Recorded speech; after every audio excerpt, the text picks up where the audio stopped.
ரசிகர்களை பொறுத்த வரைக்கும் இந்த நிகழ்வு இந்த செய்தி வந்து அதிர்ச்சி தான்.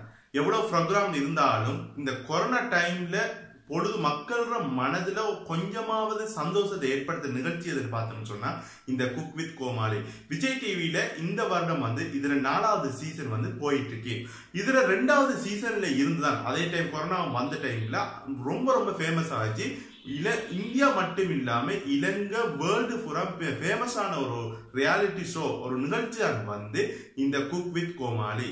இதுல நடந்த விடயம் கேள்விப்பட்டிருப்பீங்க. இதுல ஃபைனஸ்ட் ஹண்டஸ்ட்ன்னு சொல்ற அதாவது கோமாளின்னு சொல்லலாம். அதாவது அந்த ஒரு தூண் குக் வித் கோமாளி நிகழ்ச்சியில ஒரு தூணன்னு சொல்லக்கூடிய மணிமேல வந்து இந்த சீசன்ல 10வது எபிசோட்ல இருந்து விலகி கொள்றாங்க. இதுக்கான நிறைய பர்சனல் ரீசன்ஸ் காரணம்லாம் சொல்லியிருக்காங்க. அதை நம்ம வீடியோல சொல்லிட்டு போறதோட சேர்த்து இவங்களுக்கு பதிலா யாரு அந்த இடத்தை நிரப்ப போறாங்கிறது தான் முக்கியமா இந்த வீடியோல பார்க்க போறோம். ஸோ தொடர்ந்து வீடியோ பார்க்கறதுக்கு முதல் இந்த சேனல்ல புதுசா வந்திருந்தீங்கன்னா சப்ஸ்கிரைப் பண்ண மறந்துடாதீங்க. சேனலோட நேம் வந்து ட்ரெண்டிங் பாக்ஸ். அது மட்டும் இல்லாம இந்த வீடியோ உங்களுக்கு பிடிச்சிருந்துச்சுன்னா இந்த வீடியோவை லைக் பண்ணுங்க, நிறைய பேருக்கு ஷேர் பண்ணுங்க. ஏதாவது நாங்க மாத்தணும்னு சொன்னா கீழே கமெண்ட்ல வந்து சொல்லுங்க. உங்களுக்கான புது விடயங்களை ஒவ்வொரு முறை கொண்டு வர நாங்க காத்துட்டு இருக்கோம்.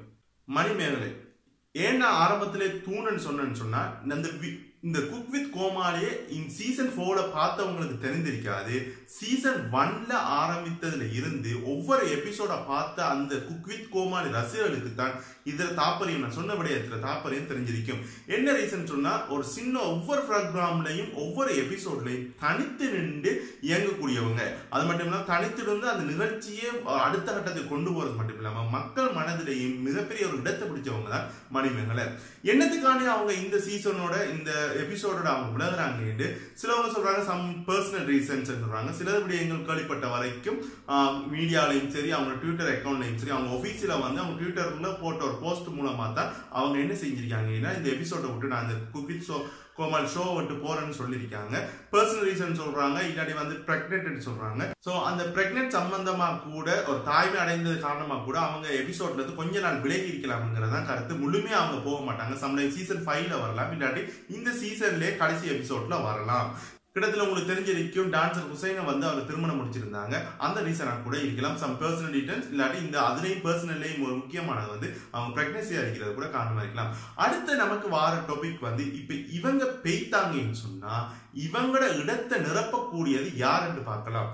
இடத்தை நிரப்பக்கூடிய இந்த குக் வித் கோமாளி நிகழ்ச்சியை பொறுத்த வரைக்கும் ஒவ்வொரு கண்டென்ட்டும் வந்து ஒவ்வொரு கோமாளியும் வந்து தனித்துவமா இருந்துட்டு இருக்காங்க. ஒவ்வொருத்தரையும் நம்ம எடுத்தோம்னு சொன்னா புகழ வந்து பாலாவோட ஒப்படையில, பாலா வந்து சிவாங்கியோட ஒப்படையில, இப்படி யாருடையும் ஒப்பிட முடியாது.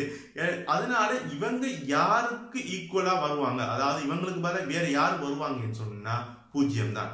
உண்மையிலேயே பூஜ்யம் தான். ஏன்னா மணிமேகலை இடத்தை மணிமேகலை அந்த அட்டிடியூட்டை வந்து யாராலையும் நிரப்ப முடியாது. இருந்தாலும் என்ன சஜஸ்ட் வந்து பார்த்த வரைக்கும் சீசன் 1ல இருந்து இந்த வரைக்கும் தொடர்ந்து பார்த்த வரைக்கும் மதுரை முத்து வந்து இவங்களுக்கு கொஞ்சம் ஈக்குவல் கொடுப்பாங்க. அதாவது இவங்க போன இடத்தை ஃபுல்லா நிரப்ப முடியாட்டியும் மதுரை முத்துவால என்ன செய்ய முடியும்னு சொன்னா ஒரு கொஞ்சமாவது ஃபீல் பண்ண முடியும் இவங்க இல்லைங்கிற அந்த ஒரு கொஞ்சம் விடயத்தை வந்து இல்லாமக்கிறதுக்கு. ஆனா ஒரு குக் வித் கோமாளி எபிசோட் பார்க்கக்கூடிய அந்த ரசிகனுக்கு தெரிஞ்சிருக்கும். சில எபிசோட்ல அவங்க வராம இருந்திருக்காங்க.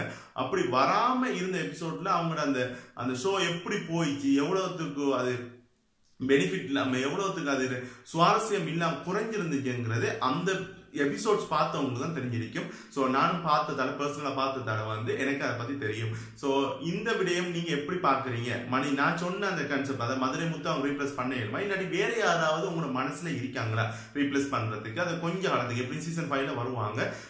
இதை தவிர நீங்க யாராவது மனசுல நினைச்சிருக்கீங்களா? கீழே கமெண்ட்ல சொல்லுங்க. வீடியோல வேற ஏதாவது மாத்தணும்னு சொன்னா வேற ஏதாவது டாபிக் பத்தி நம்ம கதைக்கணும்னு சொன்னாலும் கீழே கமெண்ட்ல சொல்லுங்க. இதை மாதிரி புது புது தகவலோட நாங்க கொண்டு வரதுக்கு இருக்கோம். சேனலை சப்ஸ்கிரைப் பண்ண மறந்துடாதீங்க. சேனலோட நேம் தான் வந்து ட்ரெண்டிங் பாக்ஸ்.